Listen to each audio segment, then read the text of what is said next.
మాజీ సీఎం కేసీఆర్ పై మంత్రి కోమటిరెడ్డి వెంకటరెడ్డి ఇవాళ నల్గొండలో ఘాటైన వ్యాఖ్యలు చేశారు. కేసీఆర్ పెద్ద తప్పు చేసి 3 జిల్లాలను నాశనం చేశారని మండిపడ్డారు. నల్గొండ జిల్లాలో పనికిరాని వాడికి మంత్రి పదవి ఇచ్చారని విమర్శించారు. సూర్యాపేటలో నీళ్లు లేక మూసీ నీళ్లు తాగే పరిస్థితి వచ్చిందని అన్నారు మంత్రి వెంకటరెడ్డి. అవసరం లేకపోయినా కాళేశ్వరం కట్టారని ధ్వజమెత్తారు. బీఆర్ఎస్ నేతలు చేసిన పాపాలకే ప్రజలు చిత్తుగా ఓడించారని మంత్రి చెప్పారు. మొన్న అసెంబ్లీ ఎన్నికల్లో ఇచ్చిన తీర్పు చూసైనా బీఆర్ఎస్ నేతలకు బుద్ధి రాలేదా అని, కాళేశ్వరం కంటే ముందే మొదలుపెట్టిన డిండి ప్రాజెక్టు ఎందుకు పూర్తి కాలేదని కోమటిరెడ్డి వెంకటరెడ్డి ప్రశ్నించారు. మా జిల్లా వాళ్ళం కాబట్టి మా జిల్లా ప్రేమ ఉంది.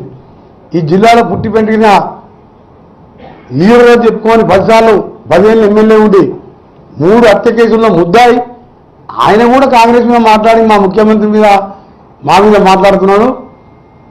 పొరపాటున కేసీఆర్ గారు ఈ తప్పుడు మనిషి మాటలనే నీ నాశనమైన మొత్తం దక్షిణ తెలంగాణ నువ్వే చీఫ్ ఇంజనీర్ కాబట్టి మొత్తం నాశనం చేసే ఇంజనీర్ సలహా వినకుండా నల్గొండకు వస్తే నీకు ప్రజలు ఎన్నికల్లో ఏ విధంగా కోరుకొని దెబ్బతీసిండో ఇక్కడ వస్తే కూడా ప్రజలు తిరగబడి నిన్ను తరిమి కొడతారు. జాగ్రత్త. కేసీఆర్, హరీష్ రావు, కేటీఆర్, జగదీష్ రెడ్డి మా జిల్లా చేసిన మోసం మామూలు మోసం కాదు. రక్తం మండిపోతుంది బిడ్డ. మీరు 3 లక్షల కోట్ల ప్రాజెక్టులు అప్పు చేసిండు, ఇంకా ఇతర అప్పులు చేసి మిషన్ దగ్గర 45,000 చేస్తే ఏ ఊర్లో నీళ్ళు వస్తలేవు. మాకు భయం అవుతుంది. ఈ దరిద్రులు ఈ రాష్ట్రాన్ని నాశనం చేసి ప్రపంచంలోనే ఇంత దరిద్రమైన గవర్నమెంట్ అడ్మినిస్ట్రేషన్ ఎక్కడ లేదు.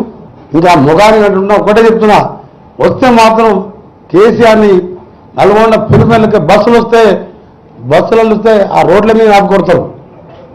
నువ్వు మిలిటరీని పెట్టుకో, ఎవరిని పెట్టుకో, నువ్వు ఎంతమంది పెట్టుకో, నీకు వస్తానికి క్యాడర్ ఉంటాయి కదా. నల్గొండలు ఉండదా? నీకు చూసినాం కదా నల్గొండలా 2 కౌన్సిల్ 3 కౌన్సిల్ మీరే. అందుకనే చేసిన మోసానికి ఫస్ట్ దక్షిణ నల్గొండ, ఖమ్మం,